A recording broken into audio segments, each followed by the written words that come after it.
Hummer H2. Some absolutely love it, some heavily misunderstand it, some dismissed it, but I'm here to tell you H2's time of resurgence is upon us. When GM acquired the Hummer name from AM General, they set out to build a bridge between the highly capable Humvee and the Chevrolet GMC Suburbans, Tahoes, and Yukons.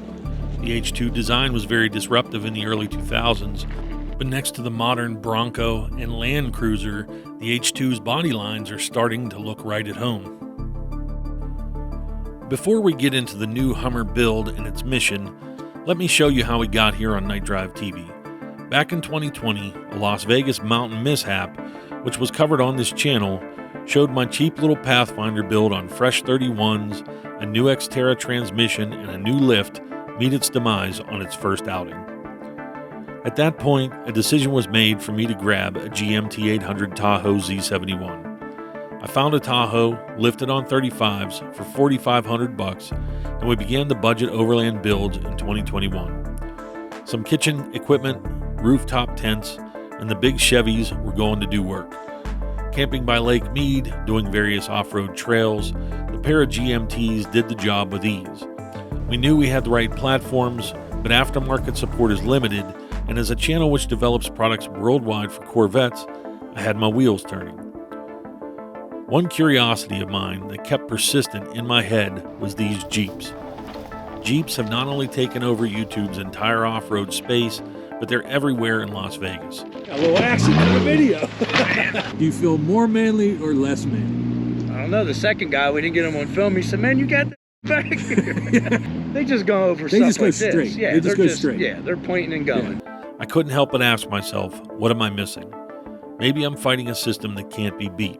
So with that, I found a guy who was willing to rent me his new Rubicon and have my way with it. You know, it's shown me a lot to give me kind of an idea of what the benchmark is and what Jeep is really accomplishing with, you know, the modern day offering. So for the next 3 days, that's what I did.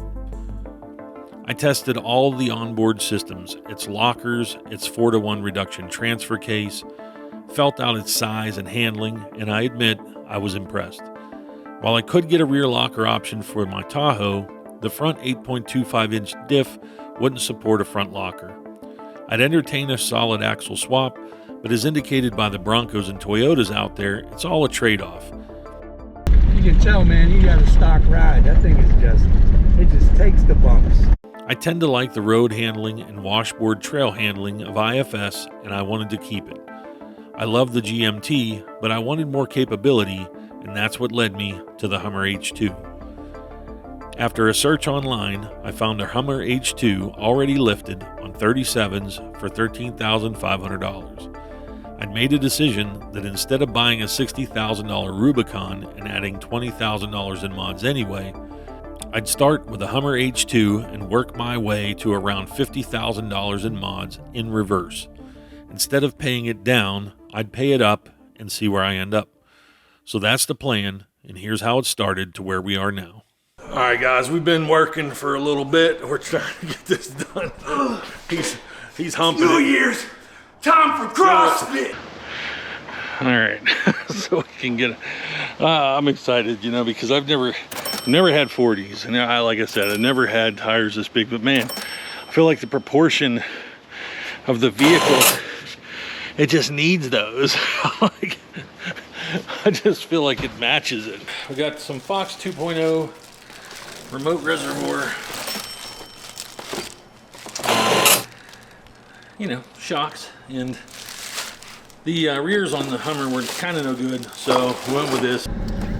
All right, and just like that, we are back at Lake Mead where we were with the Rubicon, and so I'm in the exact same spot. I'm going to take much of the same route, and I just kind of want to compare it, and this was the objective. That's why I rented the Rubicon.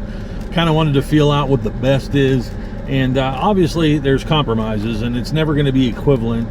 They're not the same vehicle. So in this case, though, I just kind of wanted a little bit of what that Rubicon had to give mixed with what that Tahoe had to give. So when you take a Tahoe or a Suburban and you mix it with a Hummer, you get an H2. So I really think that that's kind of like getting there. And so we're going to see in some of these hill climbs. Now, I don't have a front locker as to where the Rubicon did. But I do have an electronic rear locker here, and I have this Bosch traction control system, which the Hummer uses. So I kind of wanted to feel that out. It can work and bite for traction, or it could kind of do a slow chugging traction for like sand or snow. So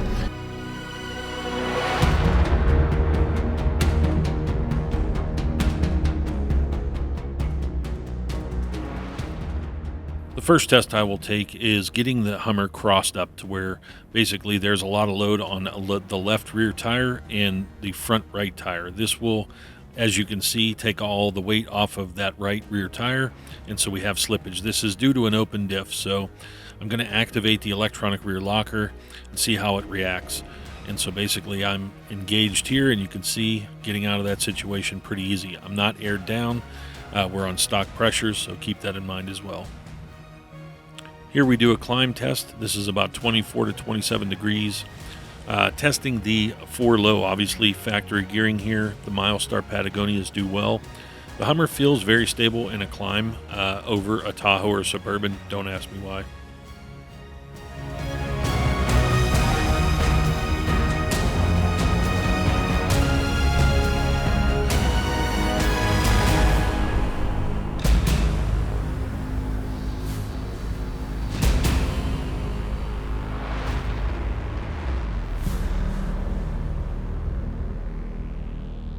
I am definitely noticing, obviously, versus the Rubicon and even versus my Tahoe, is ground clearance. With these 40s, my Tahoe has more than that stock Rubicon did, of course, but this has even more than the Tahoe. So, you know, having the ground clearance, it's nice. You know, there's a level of comfort and confidence you have of getting over certain things. They grade the road. It has kind of a peak of dirt, and so getting up over it, it was really challenging for the Rubicon. But so here ahead, that's what we kind of have in front of us.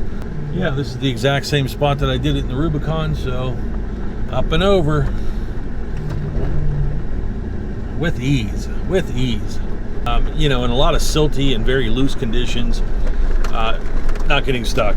So that's the key for me. You know, if you get to that nice camp spot, you know, but maybe it's through a little bit of sand, an area it's soft. I mean, you want as much capability. That's when you need the capability. All of a sudden, you can go down a fire road for 50 miles, and with the hopes of getting to your campsite that you really want to enjoy, and then you get close, and all of a sudden you're stuck. And that happens to people out here in Lake Mead quite a bit because the water recedes and it leaves the ground soft. So people come out here, you know, you may get most of this way in two-wheel drive, but there's going to be those moments, and to me, that's what I'm building for, is those moments.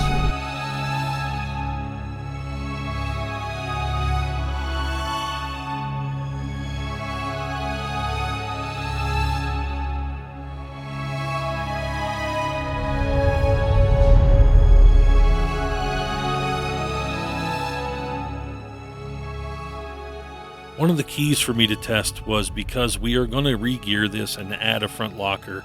And so I just wanted to see, this is the same hill the Rubicon went up. It's very loose, it's very silty, and it's very steep. The camera, even with the drone tracking me from the side, trying to capture the perspective of this in person, it feels much steeper than it looks on camera. I could feel the traction control kicking in. It's fighting. Yeah, it's still digging. All right, so what we're gonna do is let me go into traction control 2, and it's going.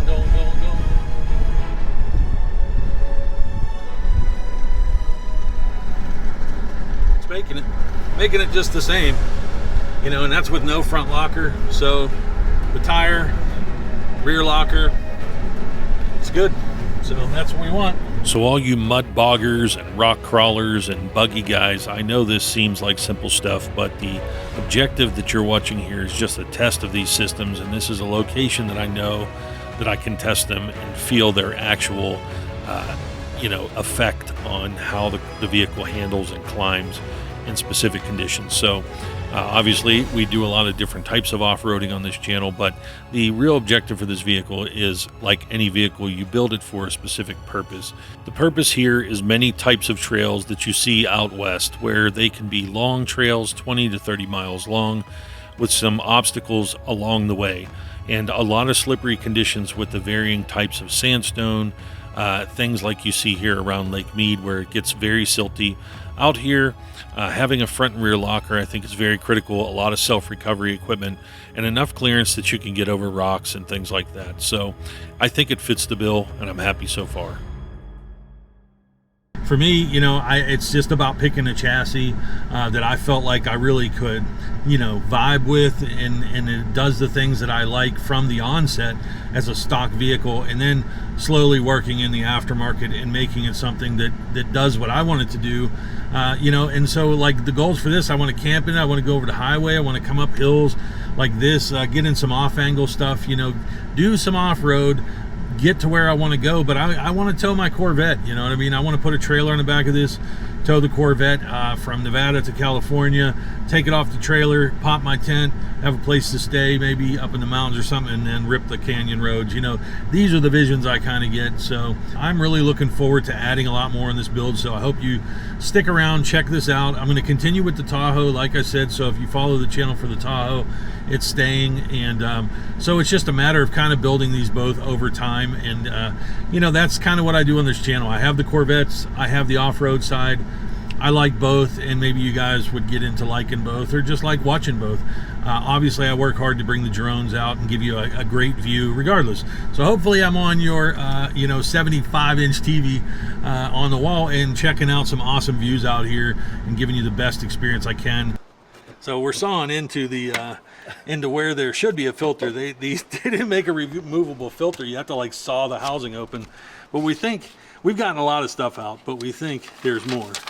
So I have noticed that there is no cabin filter in these vehicles, and the HVAC just wasn't blowing as powerful as we thought. So this is where the exchange kind of core is for the AC, and there was just a ton of things down in there, and we had to actually cut it open. So I'm going to probably do a full video on this, but basically we vastly improved the HVAC system.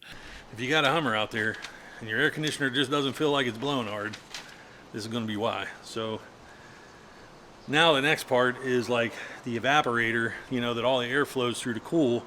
It's like fur clogged shut. So I think what we're gonna do is, you can see we have it under here. We're probably gonna put it here somewhere. Just clear it with me before you commit. You're gonna have to either tack this to this metal. What, isn't the seat gonna hit this? Mm-mm. Oh, not when it's fully in there. Oh, it's going to sit inside of it. That's how it's designed to do. So it sits inside of that cradle, and then see that you have to have that exposed for extra little add-ons. I see. So here we go. Josh, he used some super glue and double-sided tape, and it looks like it's in there pretty good. Is that what's under there? Tell the truth. No, I think it's good. We mounted it to the bracket that attaches the seat. I ain't gonna ask how he got the bolts or anything, because it's in there and it ain't moving, and I can take it to 4-wheel parts, right? That's it. Yeah. Done. Guys, it is now October 1st. Continuing with the Hummer build, I am dropping the Hummer off at 4-wheel parts in Las Vegas. So you're like, why are you taking it to 4-wheel parts? Well, I've told people kind of the price quote. I could obviously do lockers and gears and things like that. It's just a time factor for me because of the business, Night Drive TV. So who better to take it to than 4-wheel parts? So they're going to do an ARB front locker, air locker. We installed the twin cylinder ARB pump. It's going to be 513 gears, front and rear, of course. And I have some Kryptonite parts, like front end, mostly steering reinforcement parts from Kryptonite for the HD front end. And then I also have a Predator steering stabilizer from Predator. And I will be talking to Predator in the future about the Duramax approach and things like that, if I start to make parts for this, I've got some pretty crazy things you're going to want to see with the front end and some ideas I have and whatnot. So let's get down to four-wheel parts, drop this thing off.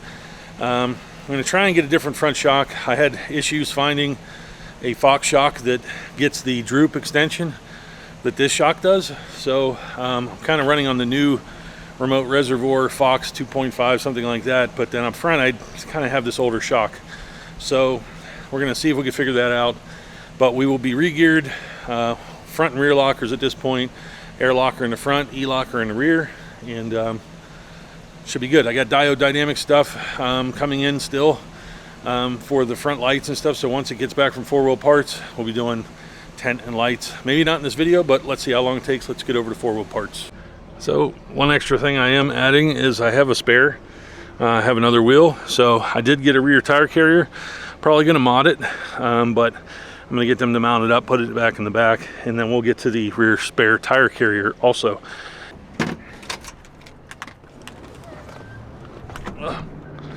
Well, we're at four-wheel parts. Lace is following me.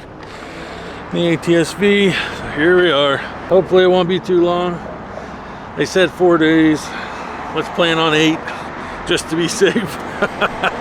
All right, we have made it to four-wheel parts. It only took 3 days. Only 3 days. I didn't believe him, guys. I didn't believe him, but yeah. So we got all new steering shit on there. We got the Kryptonite front end set up, realigned. Everything good. Yep. All Running down the ready to road. go. We got the regear, we got the compressor, we got the air locker in the front. Man, This thing's a new animal. I thought y'all were lying to me. I was like, man, it's going to take 10 days. That's what I thought. No But you did. BS. No man. problems. 3 days. There was All no good. problems. Yeah, no problem at all. Yeah, cool, man. Yeah, I had my best tech on it. Yeah. Yeah, it's all set. Well, guys, we are leaving four-wheel parts. Mostly all good. I mean, they put the switches for the locker kind of in a spot I didn't want, but it's okay. You know, we're going to work on a few things a little bit later, so I'm going to actually see how this thing feels with appropriate gearing. She's running, she's aligned. I got a bunch of Kryptonite front end parts. Pretty good. Got a locker, got air, a lot more air for the 40s. So yeah, we're going to continue with the Hummer build with the diode dynamics lights, which I'm trying to get onto the windshield, our Falcon XL rooftop tent. And then in the meantime, we're gonna have to take a look at this drive shaft situation. So on we go. So yeah, we're out here at Adams Drive Shaft in Las Vegas. They checked my drive shaft angles. I did have a bad U-joint, so I was getting a little bit of vibration. But unfortunately, when they had it on the lift, they said, man, the pinion in the back does not look good. So I have to take it back to four-wheel parts, and they're gonna have to do something with it. So we'll see. But shout out to Adams Drive Shaft in Las Vegas. If I'd have known about this place, I don't know, things might be different, but if you're in Vegas and you're looking for gears, they don't do suspension here, but they do gears and drive shafts, things like that. But hey, we got a Rivian. Are they doing Rivian drive shafts? Who knows? There she is. There she is, looking the same, no big deal. Got the window down. Somebody's trying to air this bitch out. Hope it didn't rain. Everything in there. I can definitely feel the difference driving it just from Adams Drive Shaft. It's a lot better. So they added basically like a constant velocity joint to the rear drive shaft, a new slip yoke, and rebalanced it, did things like that. In the front, they rebalanced, and I think they replaced the U-joint up front. So we definitely had some vibrations from that. It's definitely gone away, but they have pointed out some other issues, but it's much better now. And obviously once I get the rear diff sorted back at four-wheel parts, a little bit of inconvenience, but I mean, look, it's one of those things, like, good help is hard to find these days, and you know, it's just, it's not on these companies necessarily, it's just these, you know, they have to hire who they have to hire, and you have to trust that your techs are good. And you know, money obviously can be a factor. I mean, hiring good talent is expensive, but you know, this day and age, you just never know what you're going to get. So, you know, I don't really blame four-wheel parts on it.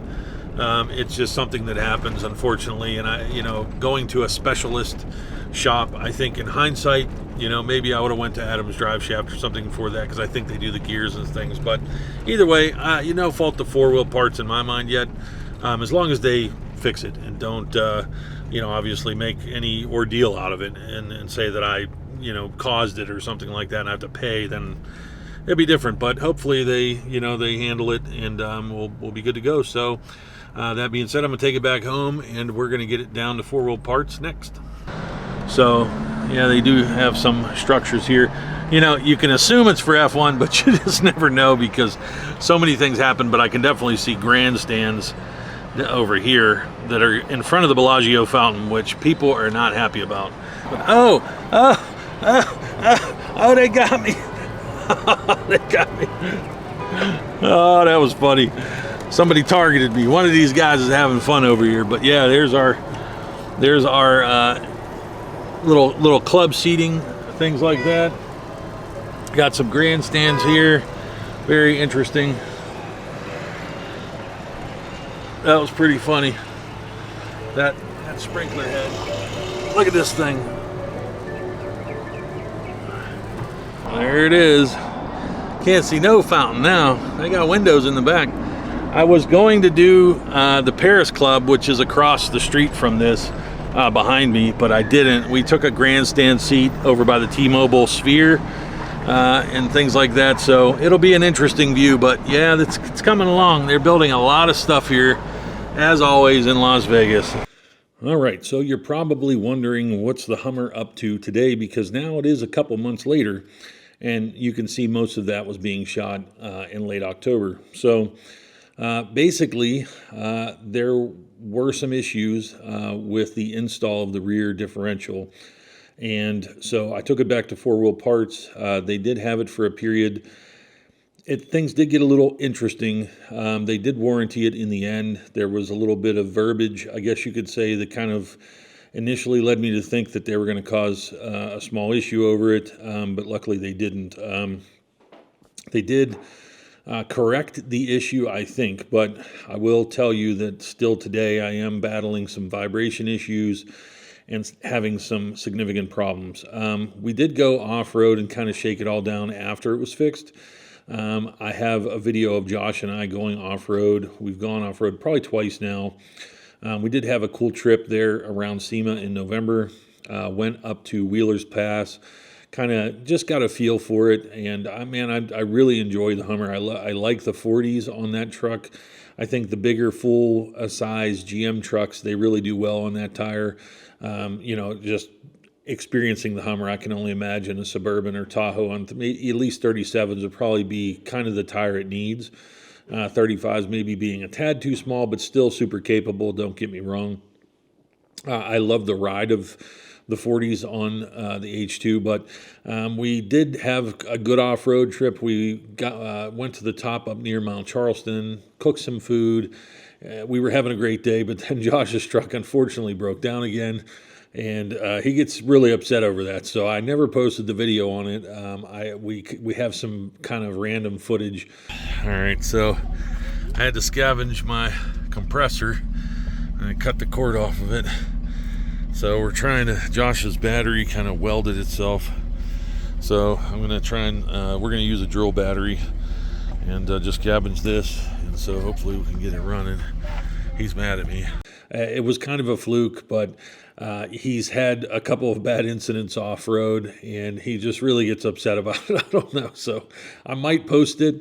Obviously I'd like to do more off-road videos and things, but we've had some differences of opinion, I guess, on how to handle emergencies and certain types of situations off-road, and so I may post that, but you can see some of that here, obviously. So inevitably, Lace and I was building this truck really for one objective only, and one vision, I guess you could say only.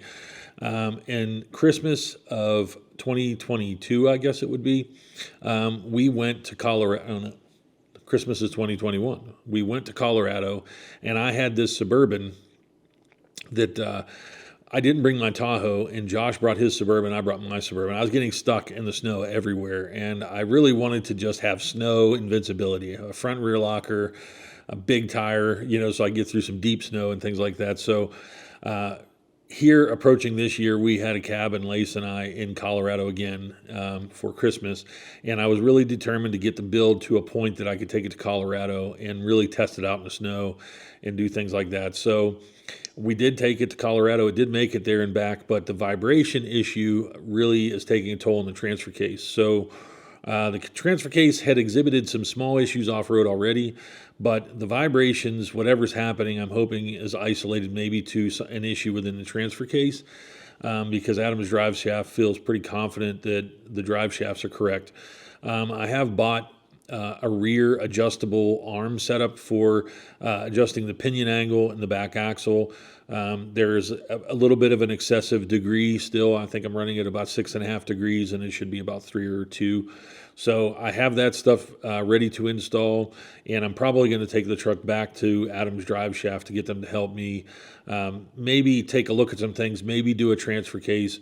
Inevitably, like I said, to wrap this video, let's be clear, like, I know it's a lot of money to put into an H2 and things like that, but a Rubicon with the mods, with interest, with taxes, with all the things that you're going to pay buying that vehicle, buying a new Rubicon and having all the, things that will make it equivalent to this, or, maybe a little better, I don't know, in certain scenarios, would be a lot more money. So I still feel good about where the build is, and I will continue it in another video. So if you're an H2 guy, stick around. Obviously, we're going to have more content. We're going to do more off-road videos. So if you Corvette guys, that obviously majority of you are Corvette guys that subscribe to the channel, I really hope you don't mind the off-road videos here and there, because it's I'm just a car guy, and in Vegas, Corvettes are cool. I do track day videos, as you guys see, do product stuff, but I really like off-roading, and I'd like to incorporate other parts of the things that I do and do it comfortably, and you guys not get upset with me. So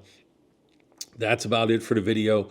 I will keep posting, and our goal now is to post every Tuesday and Saturday. That is a thing I'm putting in place in my mind for 2024. I'm editing ahead, and I'm trying to post. So I hope you guys will look out for these videos, and they will be a variety of subjects, a variety of things. But obviously it's all GM related, at least. We're trying to stay in the family that much. So appreciate you guys watching. Catch you on the next one.